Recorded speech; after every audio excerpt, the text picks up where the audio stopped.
All right, here's another tough one. Keep or toss? Sometimes humans are boring.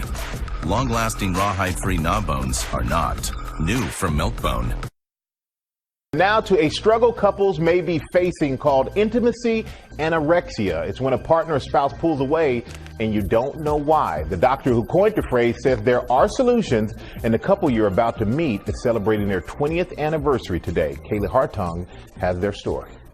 Do you want to go to the bedroom?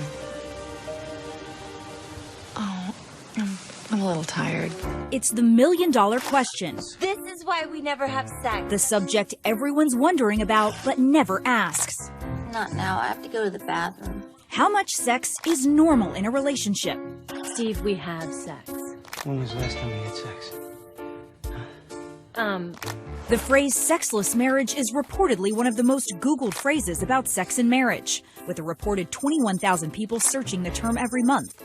Sexless marriages are in the millions. It's an epidemic.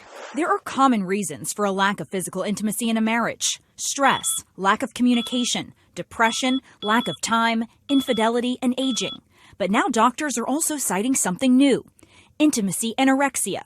It's defined as a disorder where one person in a relationship actively withholds emotional, spiritual, and sexual intimacy from their spouse or partner. They're too busy for you, they blame you, they withhold love, praise, sex, and the spouse feels very married and alone. For Heather and Nathaniel Hawkins, finding their solution for the lack of intimacy in their relationship was 20 years in the making. When Heather would bring it up, I would be like, wait a minute, what? We haven't had sex in what? The couple say they spent almost 19 years in a sexless marriage due to Nathaniel's hidden battle as an intimacy anorexic. Every 2 to 3 months was about as much as we were sexually intimate. I talked to Nathaniel about it a lot, but he did start to blame me right away. Heather says Nathaniel's rejection of her attempts at sexual intimacy began from the moment they said "I do." It was painful, especially because when I would talk to my friends about it, they didn't understand. They were complaining about how much their husbands wanted sex, so that sort of made me feel like maybe something's wrong with me. Nathaniel admits he was in total denial of his wife's needs and turned to emotional and physical affairs to fulfill his own. I was absolutely the one pulling back away, both sexually and with our Right. even relationally. I was just pulling back. On the brink of final separation, Heather stumbled upon a website which outlined the characteristics of intimacy anorexia. I definitely felt for the first time ever seen and heard. There are so many partners in this position. After a year of intensive counseling, the couple say they are now closer than ever, but admit their journey is a process. This year, right now, compared to last year, is like a different life because he's healing and he's changing and I'm healing. For Good Morning America, Kaylee Hartung, ABC News, New York. And let's bring in psychotherapist Dr. Tiffany Davis Henry.